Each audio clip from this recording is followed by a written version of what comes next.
सूखे नशे के विरुद्ध चल रहे अभियान के तहत मोतिहारी पुलिस ने एक बार फिर सख्त कार्रवाई करते हुए नशा कारोबारियों पर शिकंजा कसा है।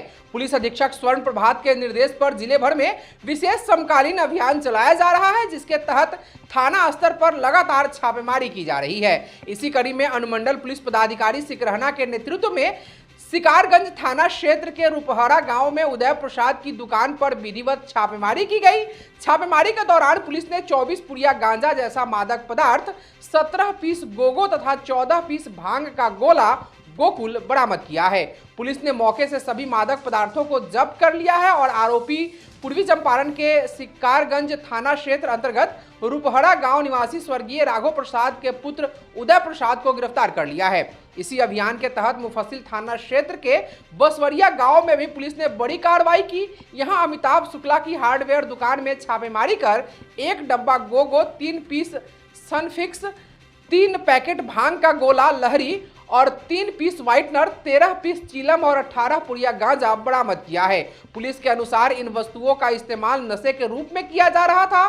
सभी आपत्तिजनक सामग्री को जब्त करते हुए आरोपी के विरुद्ध संबंधित धाराओं में प्राथमिकी दर्ज कर अग्रतर कार्रवाई की जा रही है।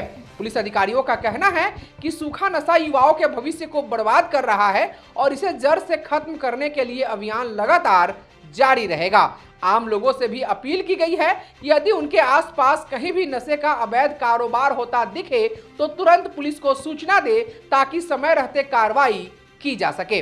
पूर्वी चंपारण पुलिस का साफ संदेश है कि नशा कारोबारियों को किसी भी हाल में बख्शा नहीं जाएगा और उन पर सख्त कार्रवाई की जाएगी।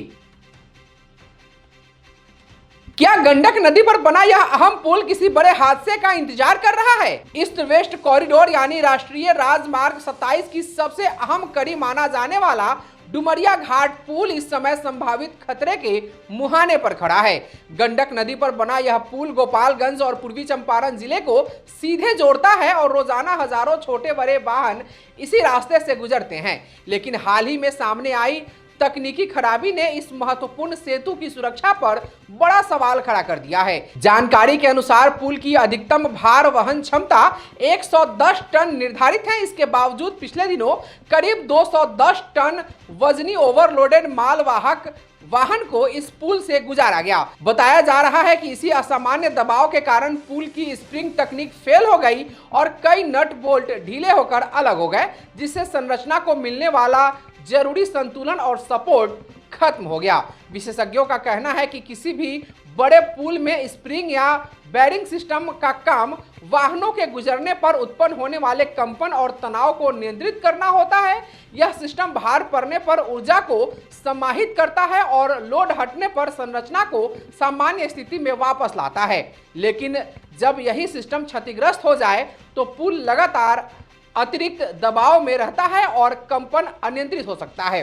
वर्तमान स्थिति में हर गुजरते ट्रक के साथ पुल की संरचना पर अतिरिक्त दबाव पड़ रहा है, जिससे दीर्घकालीन नुकसान की आशंका और बढ़ गई है। स्थानीय लोगों का कहना है कि भारी वाहनों की आवाजाही के दौरान पुल में कंपन साफ महसूस किया जा सकता है, जिससे भय का माहौल बना हुआ है। गौरतलब है कि ईस्ट वेस्ट कॉरिडोर परियोजना के तहत गंडक नदी पर पुल का निर्माण वर्ष 2008 में लगभग 88 करोड़ रुपए की लागत से शुरू किया गया था, लेकिन वर्ष 2011 में निर्माणाधीन पुल का एक पाया धंस जाने के बाद निर्माण कार्य ठप हो गया और कंपनी साइट छोड़कर चली गई। इसके बाद लंबे समय तक परियोजना अधर में अटकी रही।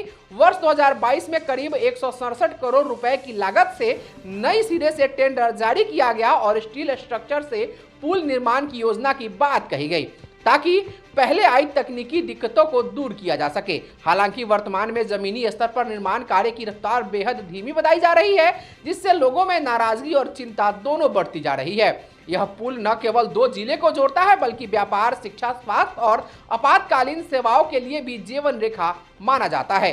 ऐसे में यदि समय रहते मरम्मत, तकनीकी ऑडिट और ओवरलोडिंग पर सख्त कार्रवाई नहीं की गई तो किसी भी अप्रिय घटना से इनकार नहीं किया जा सकता है। स्थानीय नागरिक, प्रशासन और संबंधित एजेंसियों से तत्काल जांच, भारी वाहनों पर नियंत्रण और वैकल्पिक व्यवस्था सुनिश्चित करने की मांग कर रहे हैं, ताकि हजारों की रोजमर्रा की आवाजाही सुरक्षित रह सके और किसी संभावित बड़े हादसे को टाला जा सके। 14 फरवरी पुलवामा की वो दर्दनाक याद जिसे भारत कभी नहीं भूल सकता।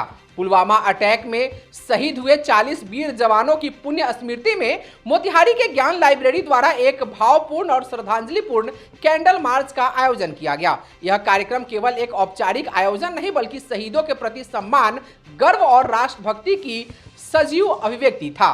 शाम ठीक 6 बजे ज्ञान लाइब्रेरी की बेल्ही देवी शाखा से कैंडल मार्च की शुरुआत हुई। हाथों में जलती हुई मोमबत्तियां और आंखों में शहीदों के प्रति श्रद्धा लिए सदस्य शांतिपूर्वक छतौनी गोलंबर होते हुए आर्य समाज चौक स्थित शाखा तक पहुंचे। मार्च के दौरान भारत माता की जय और वीर जवान अमर रहे जैसे देशभक्ति नारों से वातावरण गूंज उठा। उपस्थित लोगों ने 2 मिनट का मौन रखकर शहीदों की आत्मा की शांति के लिए प्रार्थना की।